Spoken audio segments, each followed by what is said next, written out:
Go. Welcome. Boker, good morning. Shabbat Shalom. We welcome you to our Torah study, our Shabbat Torah study this morning. And we are in Shemot, the book of Exodus, chapter 20. We started studying the 10 commandments, the 10 words in Hebrew, the 10 commandments. And so if you would turn there, please. Exodus chapter 20, and we're talking about the 10 commandments.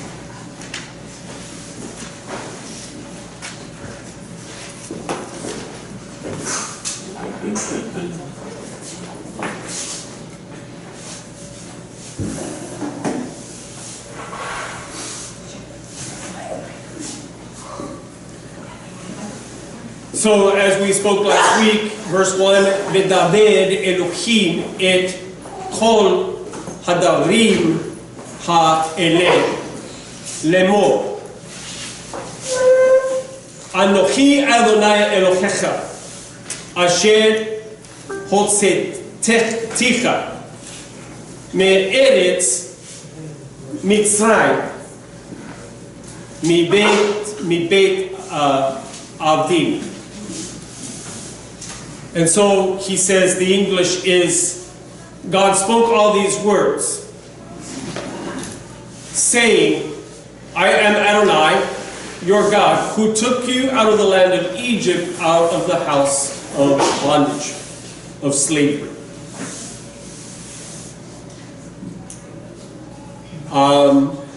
Verse 3, Lo yiyeh lecha Elohim aterim al penai. You shall have no other gods before me. Literally, you shall have no gods in my face. Is literally what it says. You shall have no gods in my face. And we'll get into that in a little bit. So, last week we spoke concerning these things. We spoke concerning verse 1. Just a brief review for you. Verse 1, it says that God spoke all these words saying. That God spoke all these words saying.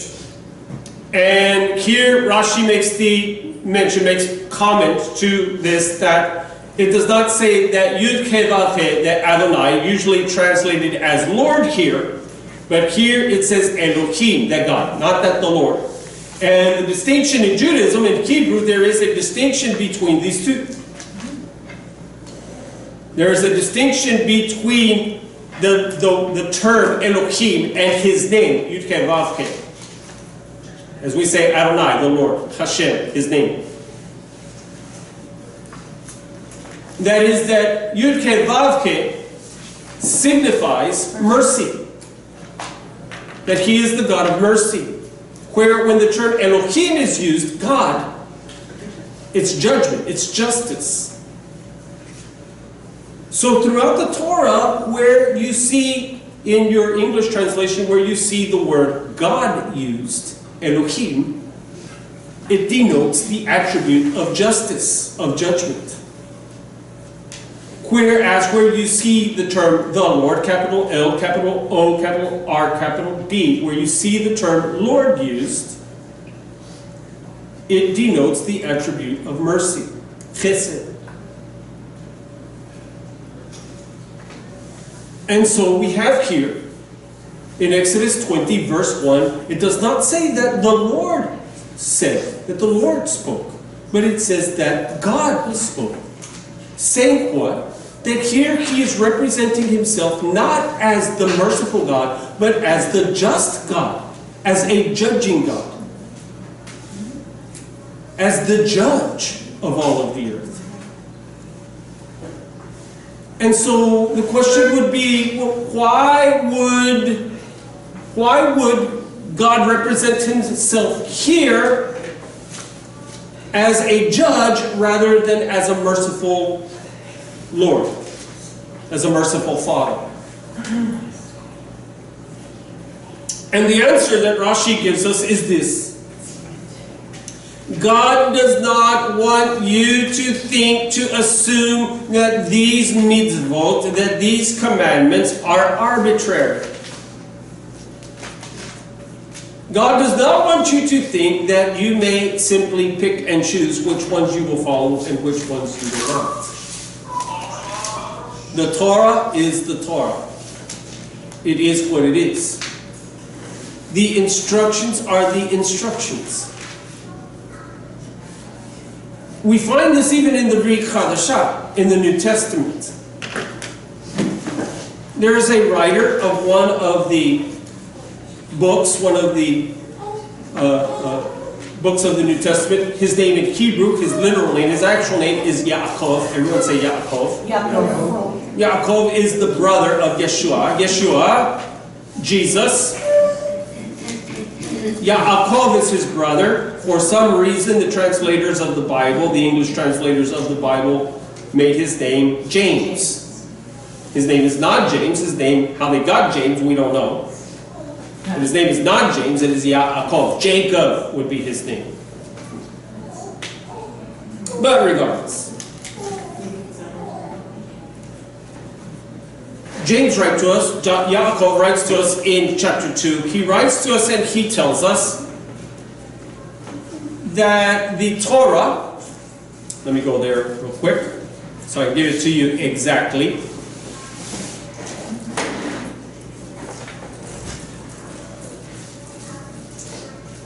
Hang on just a second, it'll take me just a minute here.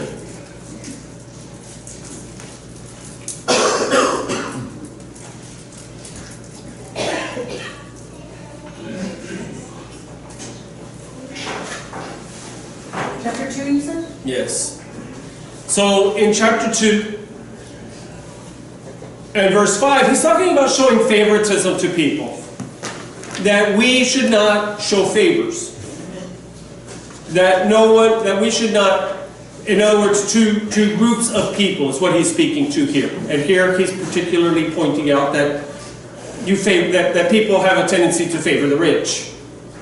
So someone who is financially well off, they make a big donation to the synagogue, what have you, everybody, everybody pats them on the back, says, thank you very much, see them in a place of honor, all these kinds of things, makes a big deal about him. And here Yaakov is saying, you ought not to be doing these things, but if you show favoritism, you are committing sin and convicted by the Torah as transgressors.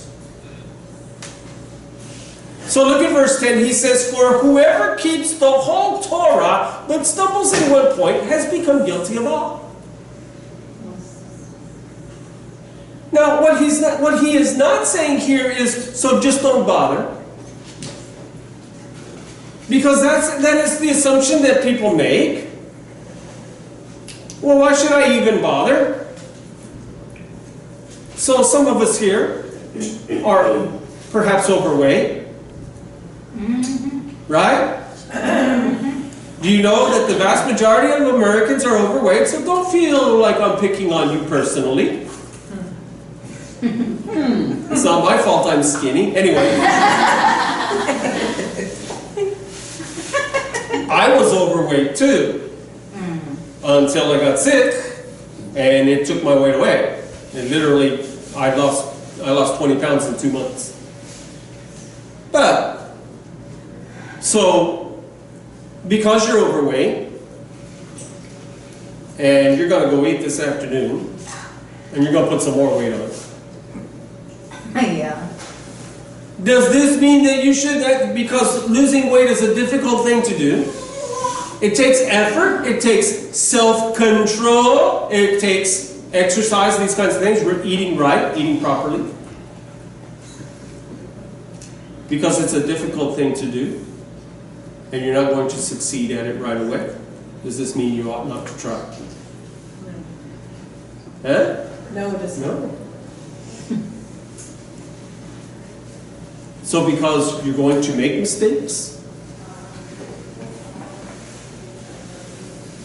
You know the excuse that is used, you've heard it before, I've heard it. I'm just going to feel it.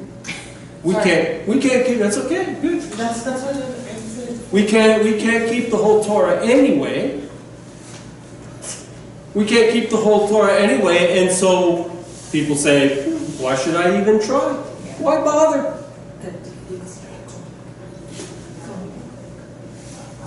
We're not perfect.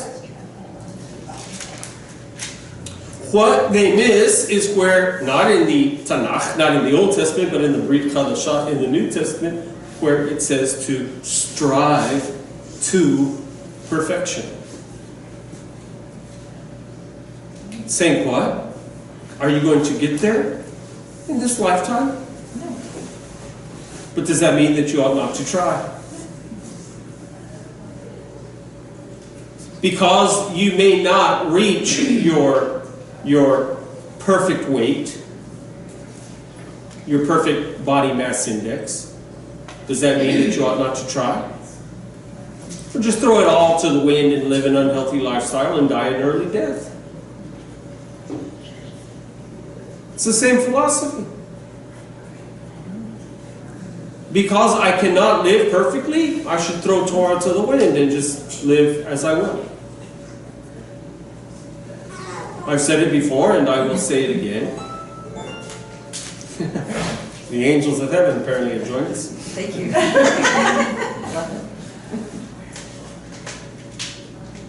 I've said it before. And I'll say it again. What it was I said before, I can't remember now because the angels called and I lost my train of thought. Sorry. That means it wasn't correct.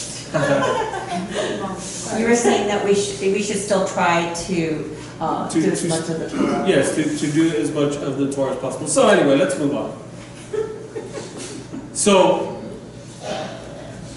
this term of Elohim, this term of God, that God spoke all these words, denoting not the attribute of mercy, but the attribute of justice, saying we may not pick and choose. Now, it is true, and this is another caveat, this is another in the argument, in the debate as to whether we should keep Torah, attempt to keep Torah, and these kinds of things. And you will hear people say that, that we can't keep it all. Well, remember what God says himself concerning his instruction to us is what? That it is not too burdensome for you. Remember what Yeshua said, that my yoke is easy and my burden is light. And he is the living Torah. He sets the example for us. So if you say that you are following Jesus, if you say you're following Yeshua, if you call yourself a Christian, the term Christian means to be like Christ. Christ is the Greek term, the Greek transliteration of the Greek word is Christos, which means Mashiach, Messiah, anointed, to be anointed, the anointed one. So while we were in our liturgy, when we pull out and bring out the Torah, we're out there shouting, singing, shouting, Mashiach, Mashiach, Mashiach, we're calling for Messiah. Mashiach means Messiah, the anointed one. Christos means Christ, which means anointed, means Messiah, the anointed one. He is the living Torah. That he lived it out in front of us. So the word Christian, a follower of the Christos, a follower of the Mashiach, a follower of the Messiah. If we are followers, if we're truly followers of the Messiah, this means that we speak as he spoke, we live as he lived, we do as he did. This is following him. It's not simply a matter of acknowledgement to him. Not even of heart acknowledgement to him. In Judaism, in Hebrew, we have the word emunah, which means, is translated as faith. It means confidence, trust. To have trust, to have confidence. Emunah, the word that is translated in your English Bible as faith, requires obedience.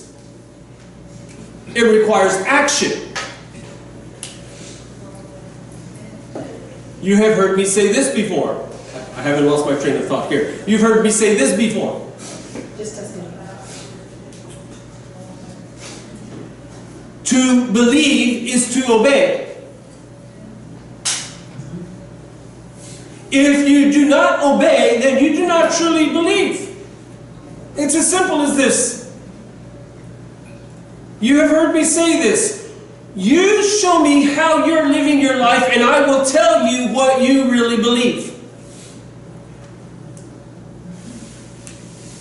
Because a person does what they believe.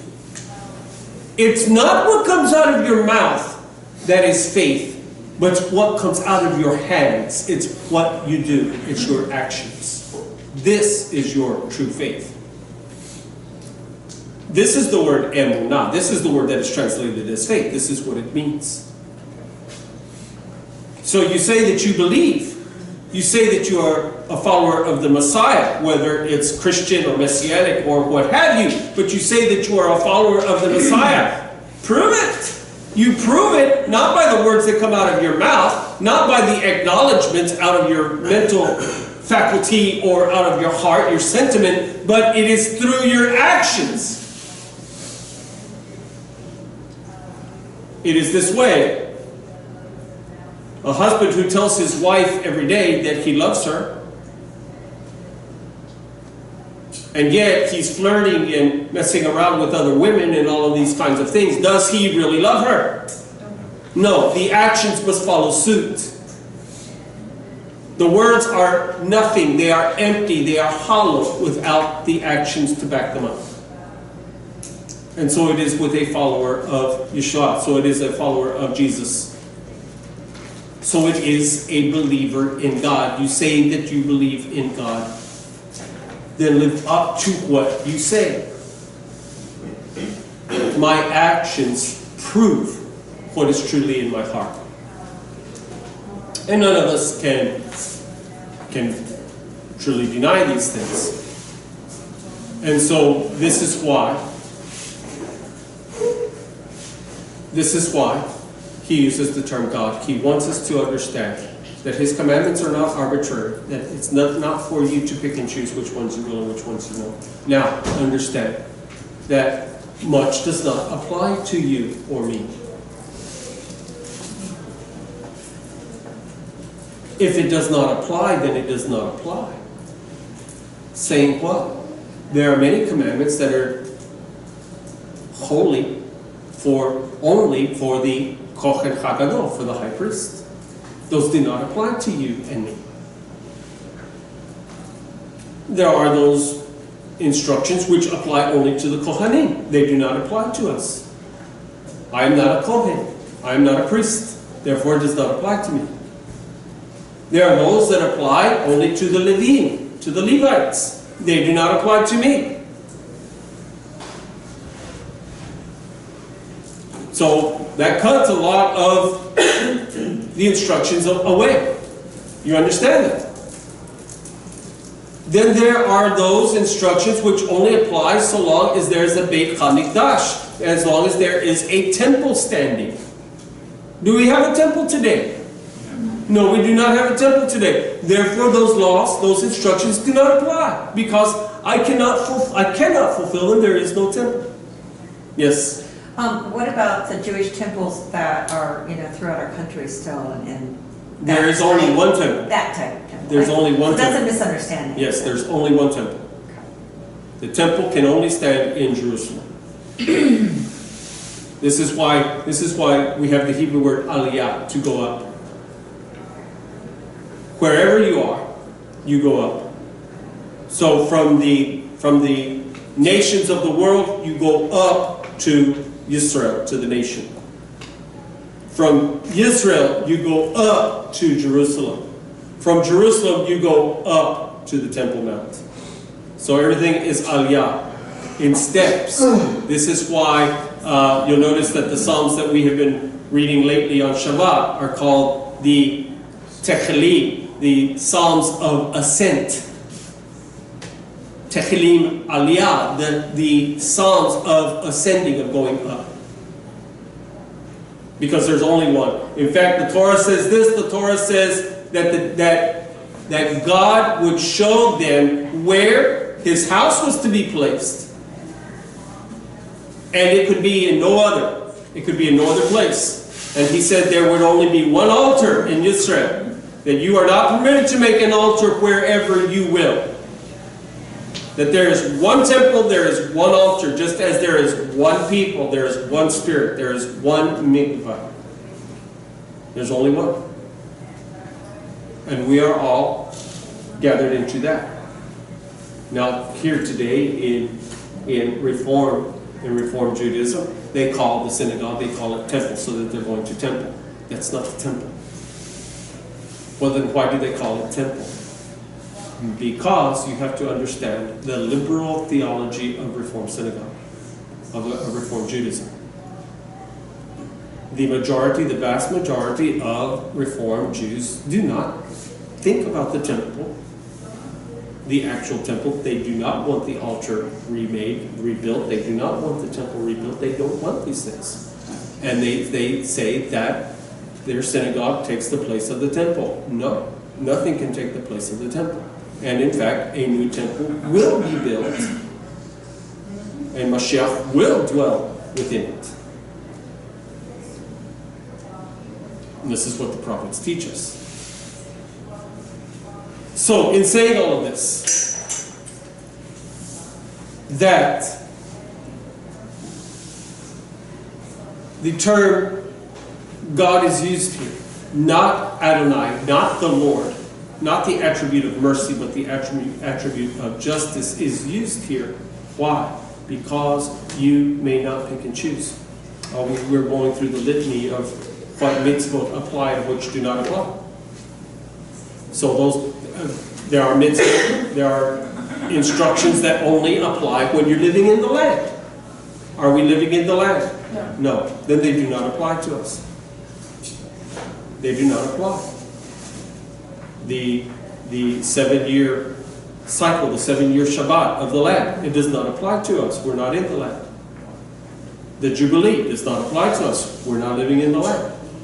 These are laws for the land, instructions for the land.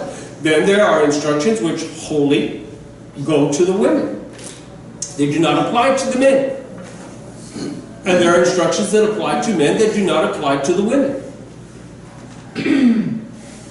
And so you see what we're saying here, of all the 613 mitzvot, all the 613 commandments, many of them do not apply to me.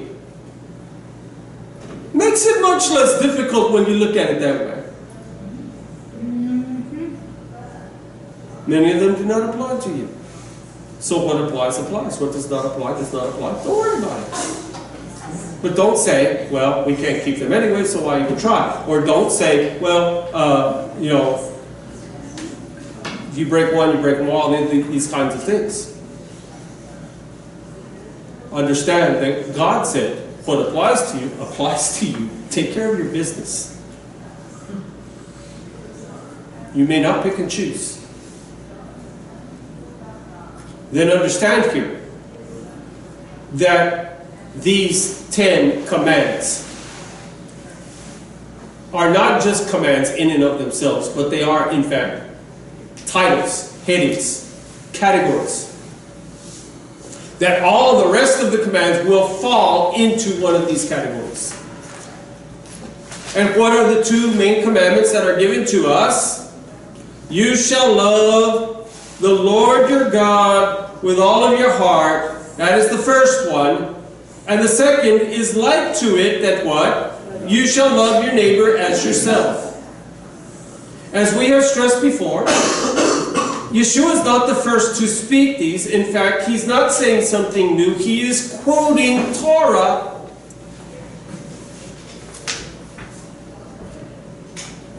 Which says in the book of Deuteronomy, you shall love the Lord your God with all your heart, with all your soul, with all your strength, and you shall love your neighbor as yourself. He is enforcing, he is reinforcing what the Torah already says.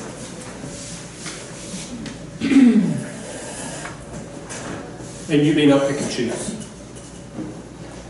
Verse 2. He says, Anochi Adonai Elohecha. And as we spoke last week, that Judaism divides the Ten Commandments differently. If you ask a Christian today, what is the first commandment? Undoubtedly he will say to you, you shall have no other gods before me, that this is the first commandment. Judaism says, no, the first commandment actually starts with verse 2, Anochi Adonai Elohecha, I am the Lord your God. Why? Because the first commandment actually is this. You must first of all believe that God exists.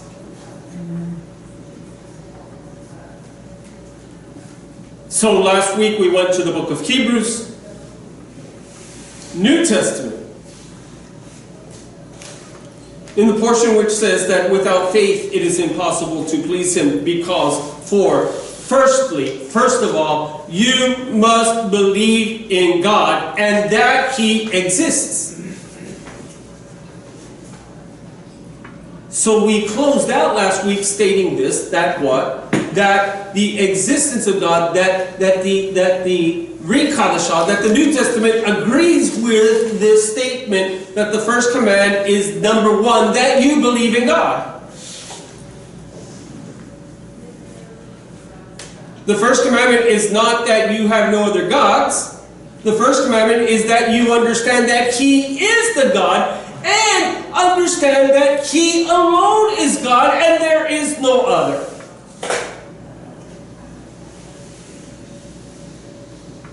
Rav Shaul says that we know that the idols of the Goyim are nothing but wood and stone.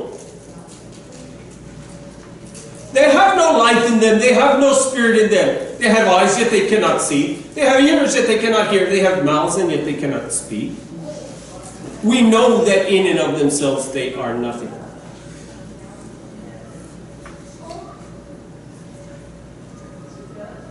There is no other God. As we were just singing a moment ago, there is no one like Him. There is no one who compares to Him. In our brachot, we say, in our morning blessings, we say, sorry, my mind is skipping gears here this morning.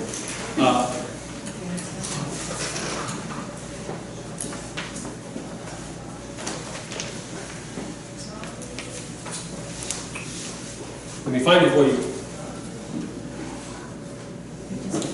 מי כמוך בעל גבורות ומדומה לך מלך ממית ומחיה מצמיח ישועה נאמן אתה לך חיות מתים ברוך אתה אדוני מחיה כמתים. Who is like you, O Master of mighty deeds? Who compares to you? A king who puts to death, restores to life, and brings forth salvation. You are faithful to revive the dead. Blessed are you, Adonai, who brings to life the dead. Who is like you? Who compares to you? Who can we compare to God? No. There is none like Him. There is none that can be compared to Him.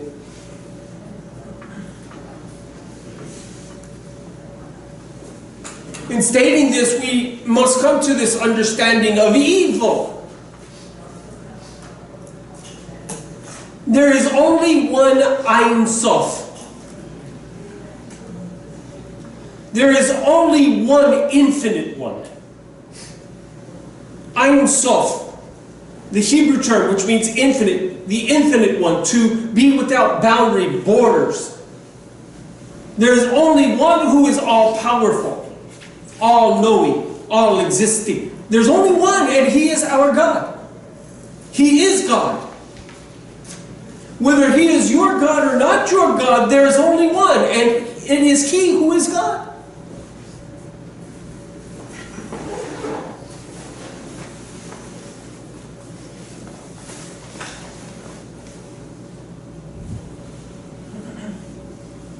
We remember Yom Kippur when we spoke the name. Remember, we prostrated in our prostration, speaking the name, the holy name of God. we won't speak it today, but use the term Adonai, the Lord. Adonai, Hu Elohim, the Lord, He is God.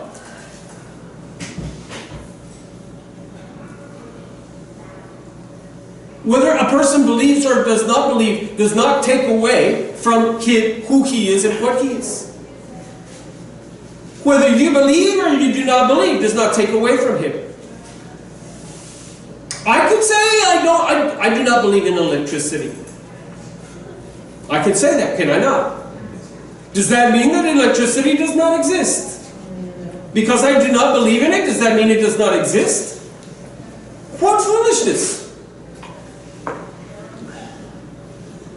Foolishness, yes. Are you insulting me? Well, slightly. You may take it as you will. The scripture itself says, the fool has said in his heart, there is no God.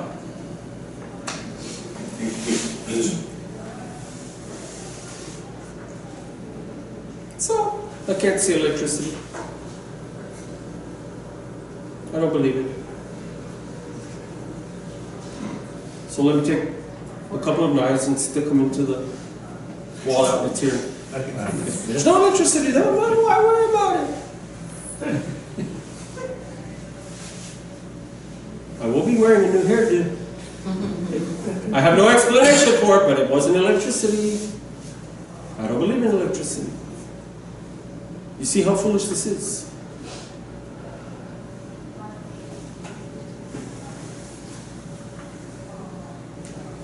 There is only one Ein Sof. There is only one infinite one.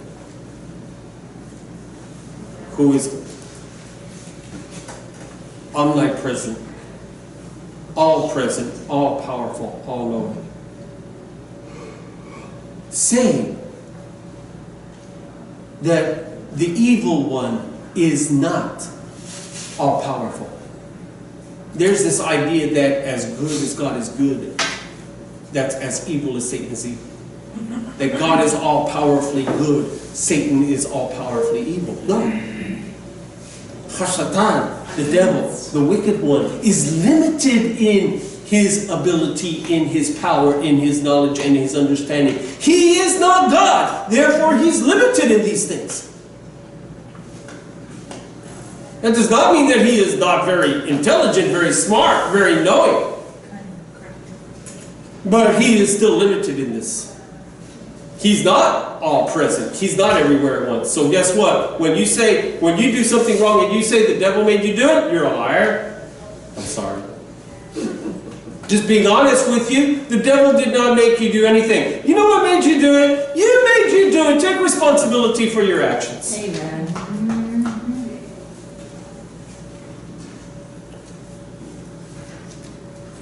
Why? Because you have within you, every human being does, the Yetzirah, the evil inclination. We have an inclination to do evil.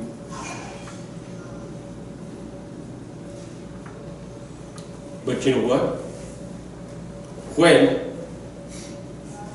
the serpent came and tempted Eve, and Eve then in turn gave the fruit to Adam, God comes walking into the garden. And they're in hiding, and he calls them out as though he does not know where they are. God knows where you are too. And you can put all the fig leaves on you want. It's not a suitable cover.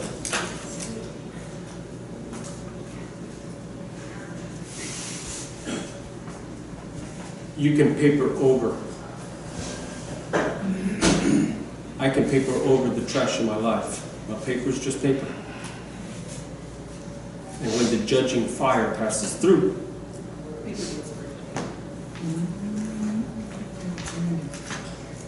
you see, when you cut off a leaf from a tree, from its source, what does it begin to do? How long does it take to wilt and curl up? You see how suitable those leaves were.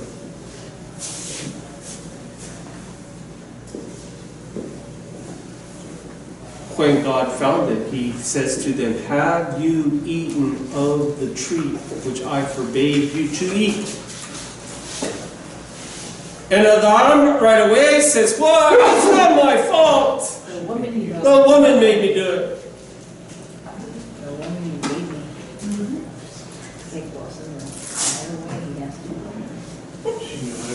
And God turns to the woman and he says, did you do this? And she says, it's not my fault. It's the serpent's fault.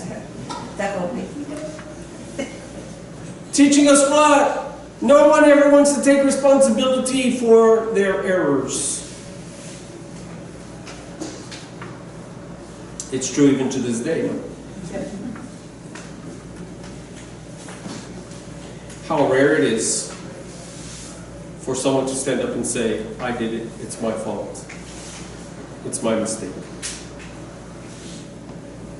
We always want to blame someone else, something else, somewhere else.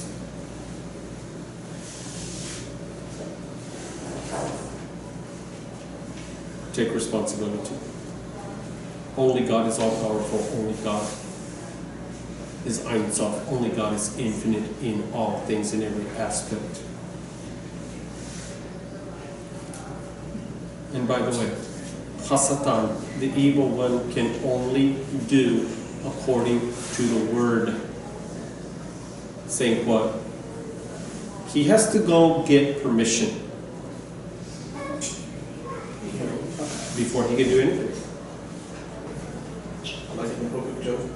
Like in the book of Job.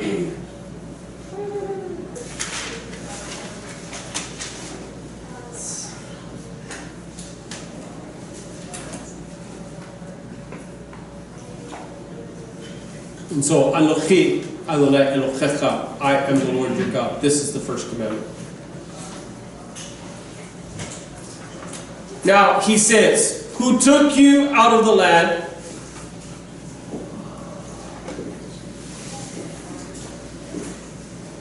Asher Hotzticha Me'eretz Mitzrayim.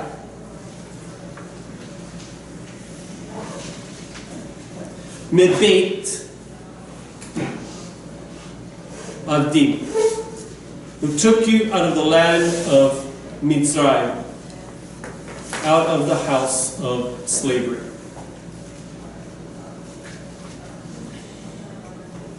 And what the Chasal, what the sages say here is this.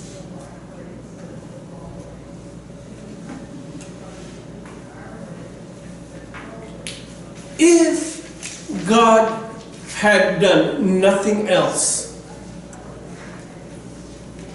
that he set them free.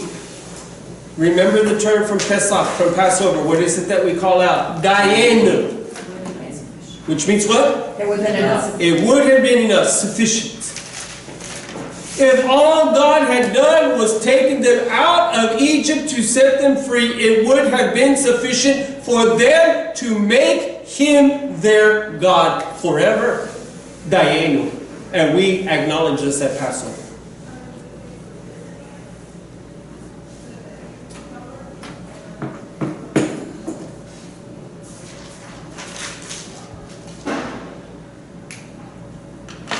Why is it that in Hebrew, that in Israel,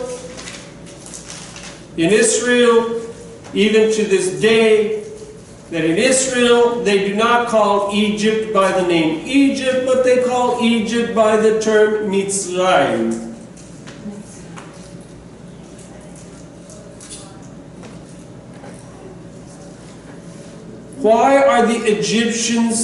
Why is Egypt known as Mitzrayim? From the days of Exodus until this day, they are called Mitzrayim.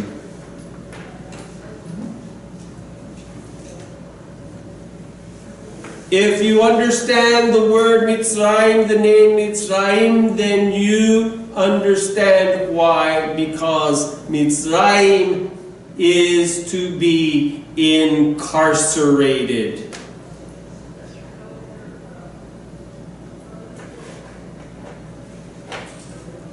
Mitzrayim means prisons.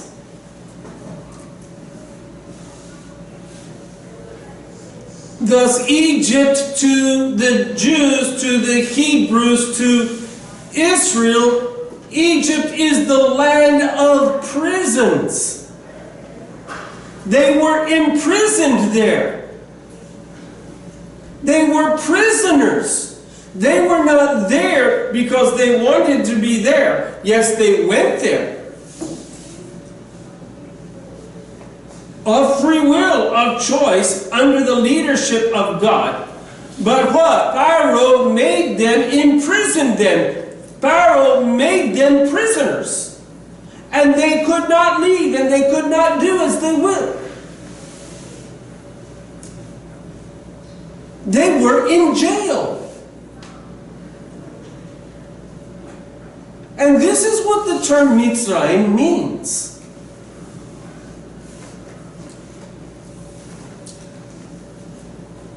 So, when you speak of the term Canaan, the Bible term Canaan, in Hebrew it's called Canaan.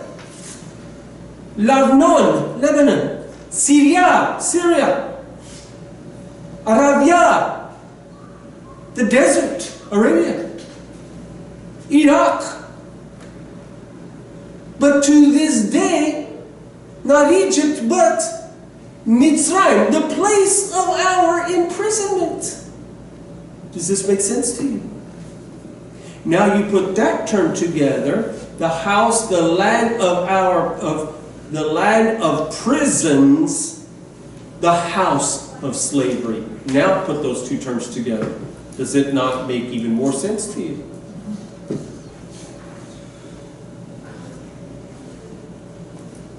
How many of you have seen perhaps a television show, you know, the guy that's been 20 years in jail and prison? And the police are there knocking at his door, and he would rather go down fighting than go back to prison. Perhaps you've known such a situation in real life. I've known a few. I'm not going back to jail. I'm not going back to that place. I'll die before I go back there.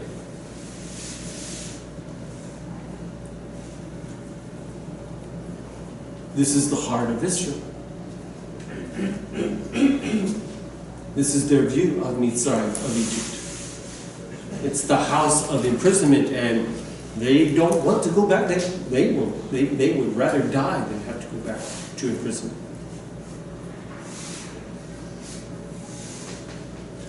Isn't there a story in the Bible that talks about the whole community died just before they were getting taken back? There's a whole, what's that story? There's a whole group. I do. I'll look it up because I remember the story really clearly. They all committed suicide, basically. Oh, well, yeah, that's not in the Bible. The Maccabees, not the Maccabees,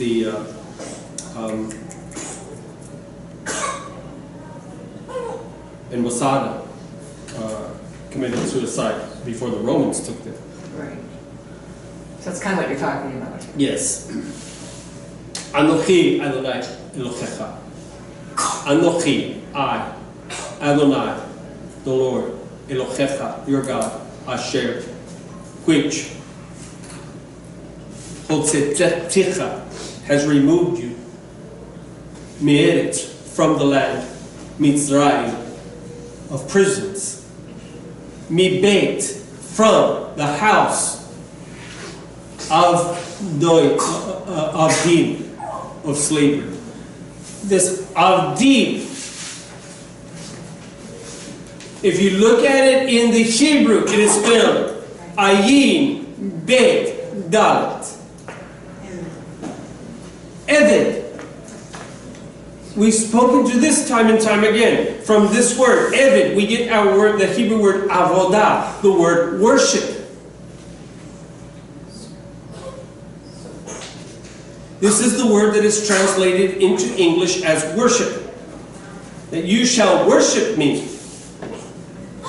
What do you and I, what do we consider, what do people in our modern world and in this Western mindset, what do we consider to be worship? And I will tell you that it is quite different from what is the mindset of the Israeli, of the Ivrim. It is quite different in Jewish terms, because the word avodah, you can put it into Google Translate and it will tell you what it means. Avodah means work. If you put the word work into Google Translate, the English side, and then you translate it into Hebrew, what will come up is Ayin Bet Dalet He, which means avodah, reads avodah, to work. So it's not singing slow. No, it's not singing anything per se. It's work. Doing God's work. All work is God's work. Should be the way our perspective. Everything I do is unto the Lord. Whether you eat or drink or whatever you do, do it as unto the Lord. That's not Tanakh, that is what? Brit Chadashah, that's New Testament, that's Rashon, that's Paul.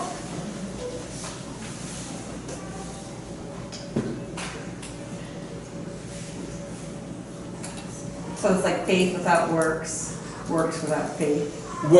How we started out. You say you believe something, but you have nothing to show for what you believe. It's just words. But it's the idea of avodah is the idea of work. Do you remember Yeshua using this example? He says, "What? No man can serve two masters." What do you do for your master? Come on, the idea, what is the idea here? What do you do for your master? You work for him.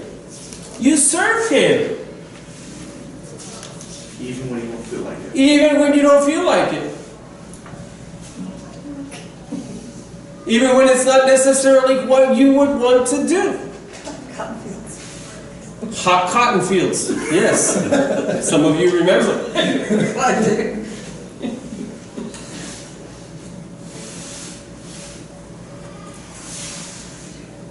But you do it anyway.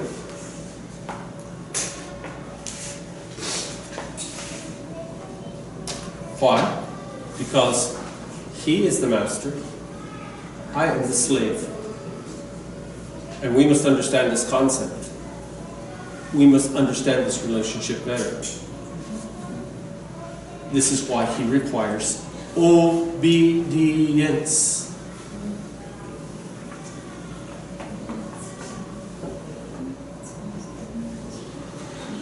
He is Lord. What does Lord mean?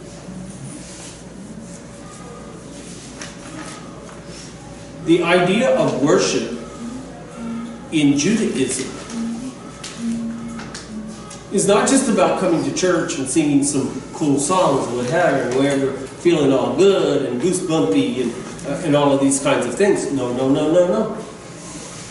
You need to throw that idea out the window. It's not that you cannot feel good. It's not that I get goosebumps. Believe me, I get goosebumps. But it is about work. That we are here to serve Him. We do not gather together for God in order for God to serve us. We gather together in order for us to serve God.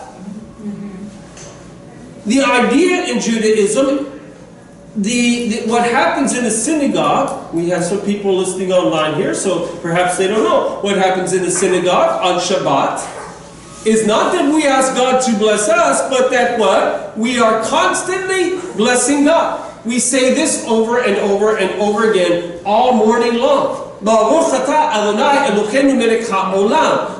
are you, O Lord our God, King of the universe. Blessed are you, O Lord our God, King of the universe. This is one day out of the week in which we're not being served by the Creator, but rather we are here to serve the Creator.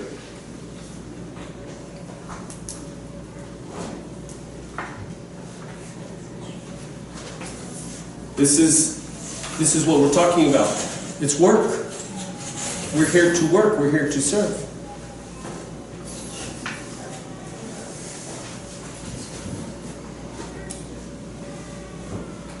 It's not that we can't clap our hands and dance. We're not talking about just, kind of, yes, that too. We also sing some fast, happy songs, no? And we clap our hands and we dance. No? Some of you were dancing this morning. You see, here's what, salud, here's what, there are people who do not understand that when I am serving God, God will be a debtor to no man. The scripture says this, that God will be a debtor to no man. Therefore, when I'm serving Him, guess what?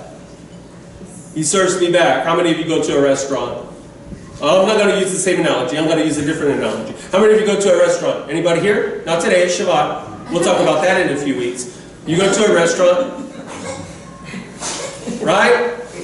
You go in as a customer. Yes. She works as a waitress in restaurants, right? So we have both sides here.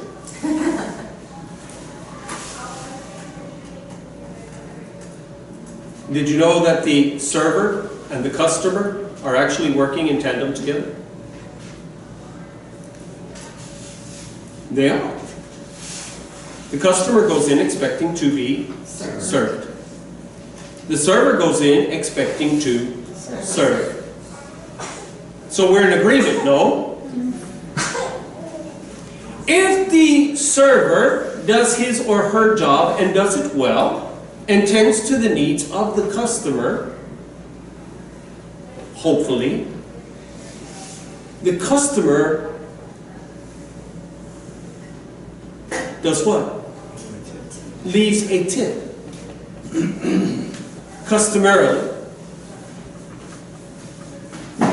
The customer will give retribution to the nature of the service the customer has received.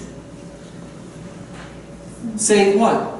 If the server is a poor server doing a poor job, more concerned about themselves, their own feelings, these kinds of things, and they're not paying true attention, proper attention to the customer, then what's going to happen to what is given to the server by the customer? Individual.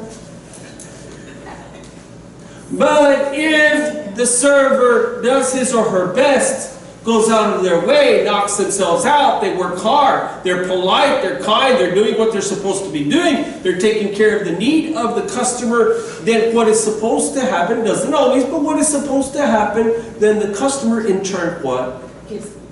Gives them a better tip, a good tip. And the better that the server is, the better what the tip should be.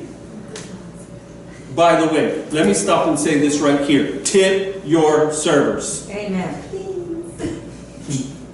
If you have a daughter-in-law who is a server, you'll understand. But this has been my rule from the beginning. Quit being rude to the waiters and the waitresses. Quit being rude. They have feelings too. They have lives too. They have families to support too. Quit being rude. A lot of people don't understand that they only get paid $2.50. They only get paid $2.50 an hour. And there they are, taking your saliva, your napkin. I've seen people do horrible, disgusting things to their napkins, and they carry that off of the table for you. And you sit there and you leave them some pittance that they're supposed to make a living off of.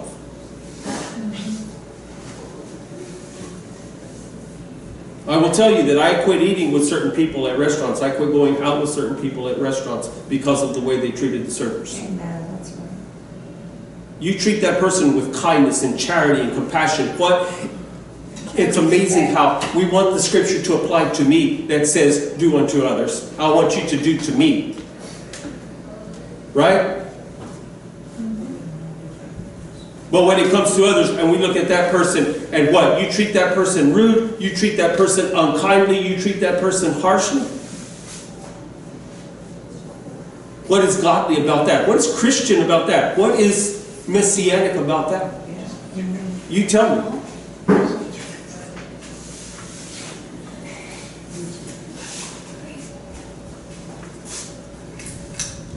And so, sorry about the little rabbit trail there, but it needs to be said. I have a question about what you were saying before, if I could ask. When we're not supposed to do actual work or We'll get to that works when we get to the Shabbat. on Shabbat, okay, We'll get to that when we get to Shabbat. Okay? thank you. We will go through Shabbat and explain it thoroughly. Yes. Anyway, so, Before we go too far, yes. just to tie off the rabbit trail. James. He just yanked me. Just Sorry. sorry. James chapter 2, verse 13. Kind of, since you were already there before. James 2:13, for judgment is merciless to the one who does not show mercy. Mercy triumphs over judgment. Yes. And in fact, I think we talked about this on Wednesday night in our Etz Chaim, our Tree of Life class. Saying what? This is in Judaism, this is called measure for measure. Saying what? God will judge you according to how you deal, how you treat other people. If you are harsh and unkind and merciless to other people, God will be hard and unkind and merciless to you. If you are loving and gracious and merciful to others, then God will be loving and gracious and merciful to you. Now, you think that this, well, that's Old Testament stuff. No, this is exactly what Yeshua said when he said, if you go to the altar, bringing your gift, and there you remember that someone has something against you, you are to leave your gift at the altar and you are to go to him and forgive him. And then you may return to the altar and offer your gift unto God, saying, what? Your gift is not acceptable so long as you have an unforgiving heart.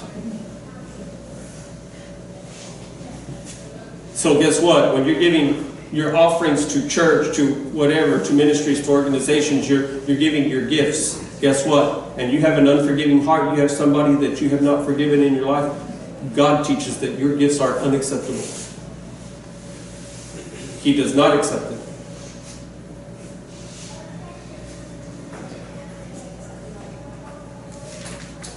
Not only that, but then Yeshua continued to say this. In the very same teaching, he says, for if you are not willing to forgive your neighbor, then God is not willing to forgive you.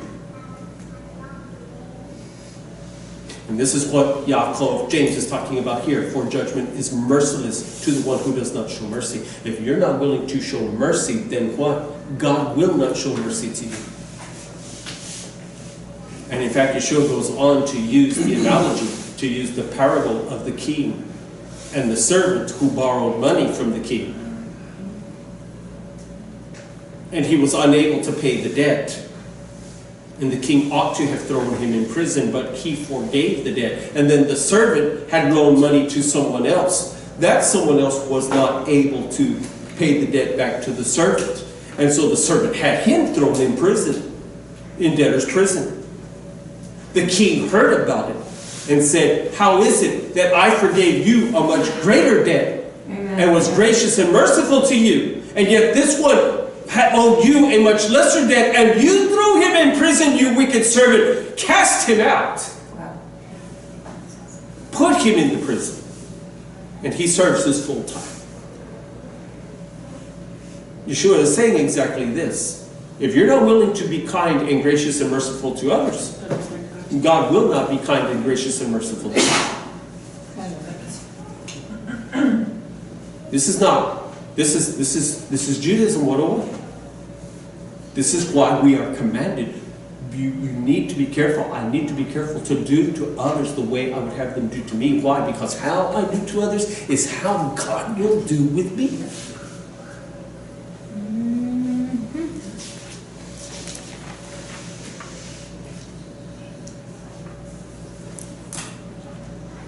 So,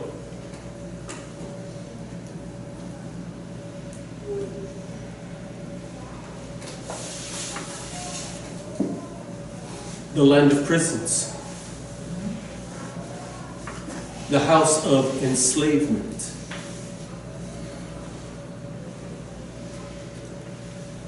Avadim.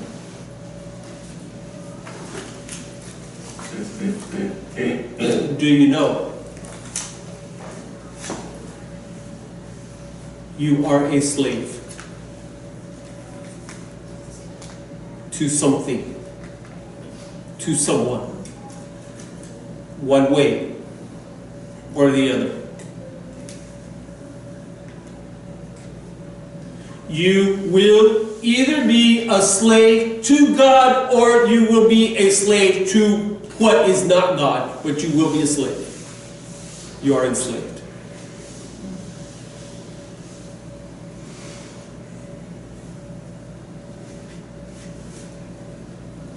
In fact, there is a term in Hebrew that is totally about this. It is the worship of that which is not God. Uses this term of avodah and ra combined together. To not be working for God, hear me very carefully, to not be working for God is to be working for evil. Amen. If I am not working for God, if I am not serving Him,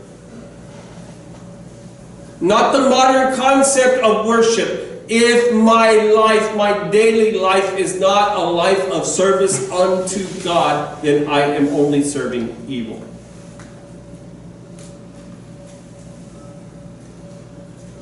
Why? Because no man can have two masters. Yeshua himself said, what?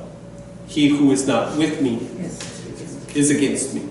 There's no caveat here. There's no middle ground. There's no riding the fence. We've said this so many times before. You cannot sit on the fence. You're either working for Him or you are working against Him. You are either on His side or you are not. You are either His friend or you are His enemy. One of the two. You cannot ride the fence with these things.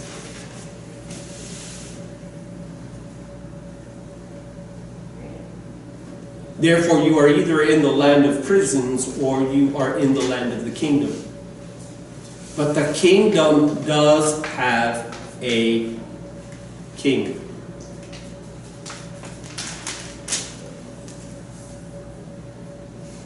And if He is the king, then I am the servant. Do you understand this? Do we acknowledge this?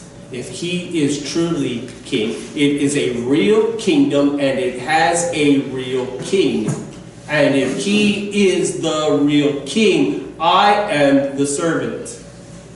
And the servant does what? Serves. Say it. The servant serves. The servant is not there to be served. The servant is there to serve.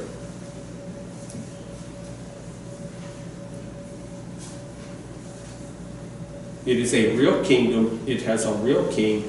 I am the servant. I am there to serve the king. As has been mentioned, it's not always something that I'm comfortable with. It's not always something that I'm happy with. It's not something that I would choose for myself. But what? I am not here to serve myself. I'm not here to be served. I am here at the behest of the king. Therefore, I do the will of the king. What? Avinu Shebshemayim Yikadesh Shimcha, our Father in heaven, holy is your name. Your what? Kingdom come, your will be done. On earth as it is in heaven. Even as the Malachim, even as the angels are servants of the Most High God, so I am a servant of the Most High God. Servant. We all want to be sons and children. That is good. That is scriptural, that is biblical. That does not take away from my being his servant. To do his will, to do his work. Thus what? Thus he says, Lo. Yihyeh lecha. Lo, the negative, no. Yihyeh, shall have, lecha, you. Elohim, gods. Acherim, others, other ones. Al, panai, al, to. Panai, my face. You will not throw other gods into the face of this God.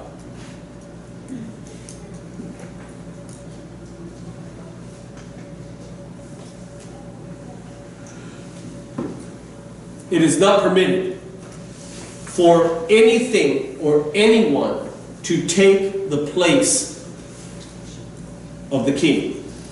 And it is not permitted for anything or anyone to take away from your service to the king.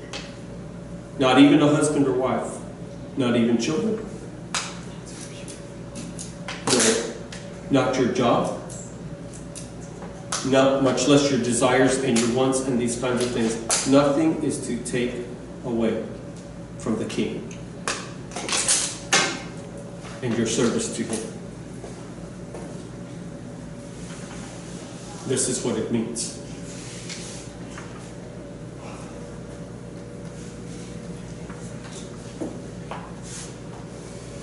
One of the greatest battles that we have, and we close with this, one of the greatest battles that we have in our day and in our age is self-service. Self-aggrandizement. One of the greatest battles that we have in our day and in our age is the lifting up of self. The me first attitude. We are a selfish and self-centered generation in so many ways. It's about me. It's about what I can get, what I can grasp, what I can get a hold of. It's about me.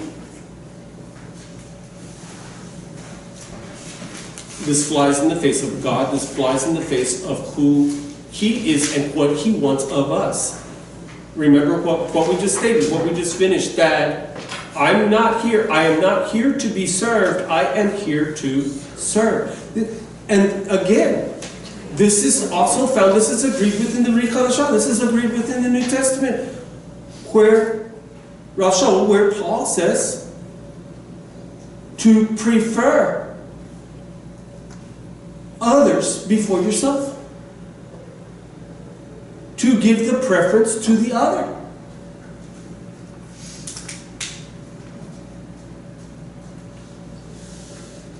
Think of it, all of the areas of my life where I want to be first, where I feel I need to be first.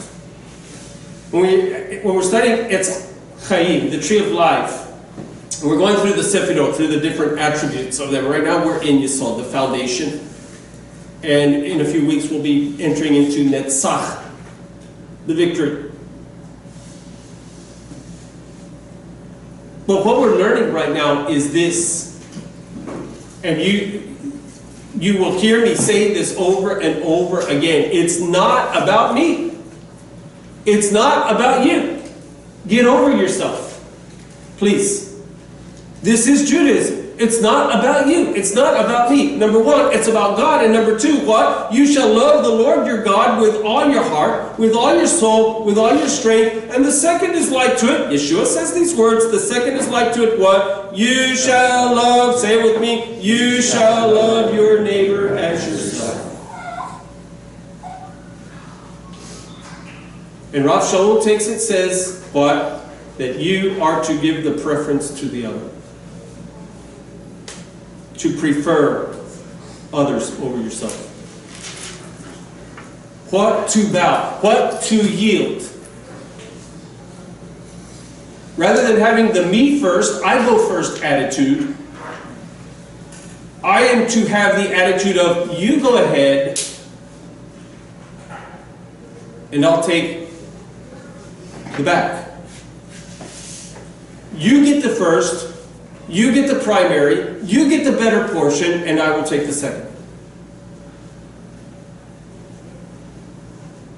This is what all of this means.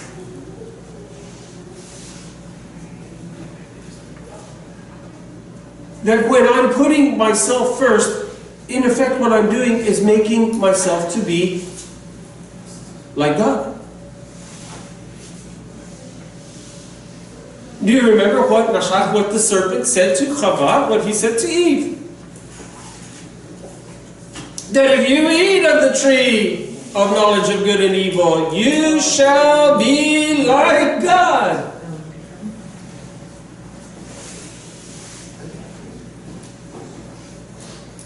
Go ahead, put yourself first. Let's close. Romans chapter 1.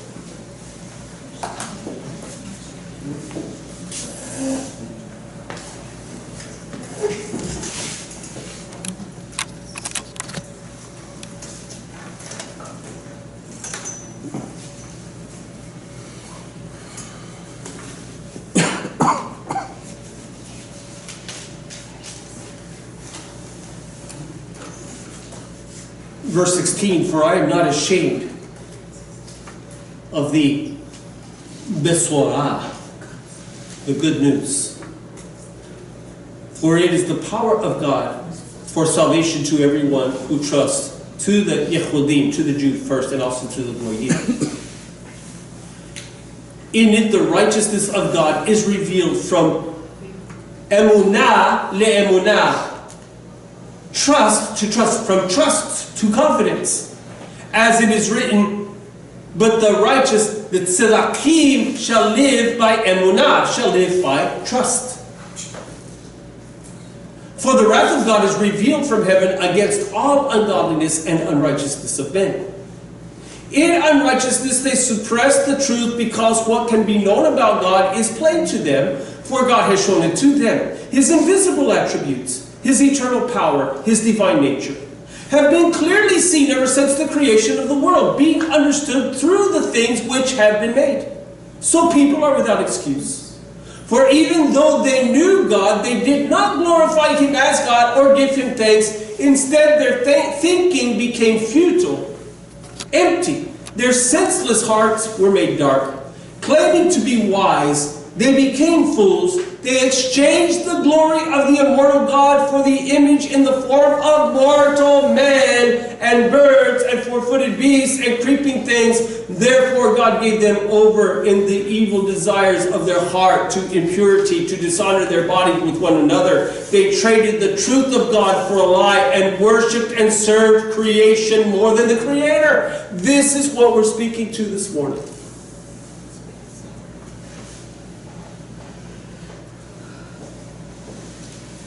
What? That we have turned the image of God into that of man. Saying what? I have in effect made God in my likeness. When you think of God, when we think of God, what do you think? How do you think of Him? Oftentimes we think of Him in terms of myself. I heard a preacher preach this one time. When you hear God speaking to you, what does He sound like? He sounds like me. He's my own voice in my head.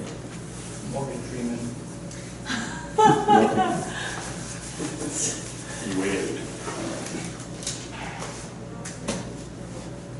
What we have turned God into our own image, and we hear a voice in our head that sounds just like me, and I think it's God speaking to me.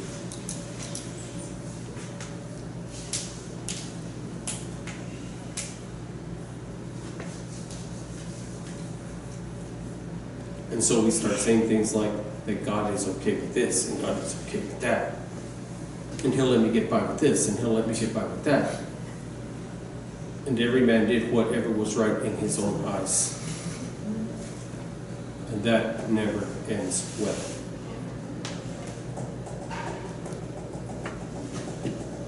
What do the prophets ask of Israel over and over? Has God not said?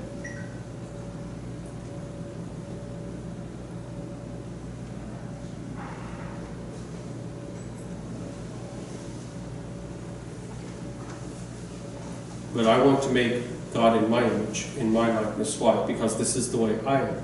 And this is what I'm comfortable with. Besides that, I have a will and I have desires of my own. And this way, guess what? I find myself comfortable with my God.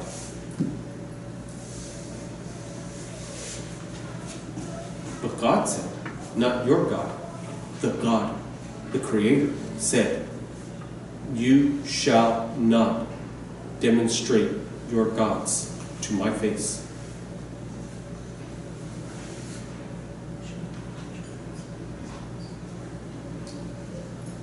There will be no gods.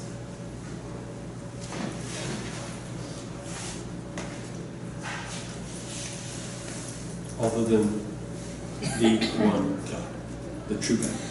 And this is the God of Torah. This is the God of the Scriptures. Not what you and I think. Remember that there are no caveats here. Remember that there is no picking and choosing here. It is what it is, and it says what it says. He's not asking you and me whether we like it or don't like it, whether we agree or don't agree. He's not asking.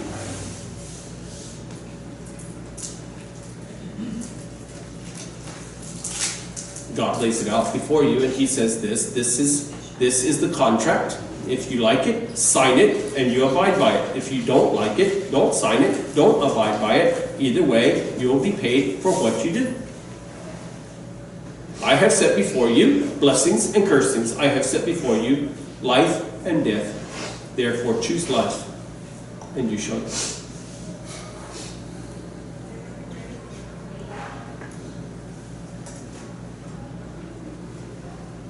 So we say this in all kindness and in love. It's not about you and it's not about me. It's about him. And the second commandment is like it. It's about others and how I treat them. Because I must understand that the way I treat others is exactly the way God will treat me. And if I am kind and merciful to others, this is why you read Rav Shaul saying, what? Concerning those who mistreat us. What does Yeshua say? What does Yeshua say about those who mistreat us and hate us and all the to what? To pray for them and to love them. To be kind. To be merciful even to those who mistreat us. Why? Because the way I am with others is the way God is going to be with me. Because someone gets all riled up and in my face does not give me the right or the excuse to get all riled up in their face. Because someone cusses me out does not give me the right to cuss them out. Because someone treats me this way does not give me the right to treat them that way. Because I must keep in mind that the way I am with others, regardless of what they're doing to me, the way I am with others is the way God will be with me. Does this explain to us why Stephen took the rocks that were thrown at him? With what? Cursings or a sweet and gentle spirit? And how did he die? With what words on his mouth? With what words on his lips? The same words of Yeshua on the cross. Father, forgive them.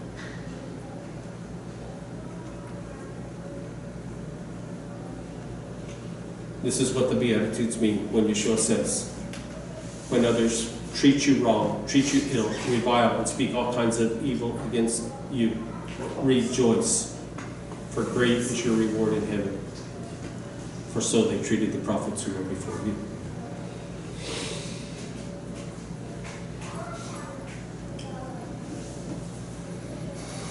So, when I said when it is said, "You shall have no other gods." He's saying, I need to get myself out of the way. I'm my other God. I am what I worship by demanding my way, by striving to fulfill all my desires and all of my wants and all of my wishes, rather than acknowledging, realizing, and putting myself in the position of I am the servant of the Most High King, and He requires me to give preference to others, to prefer others above myself, to put others first, and to be kind to them, and merciful, and gentle, and gracious. And so, let us be a gracious and kind and gentle people, so was Yeshua before us. Amen. Amen. Let's stand for this.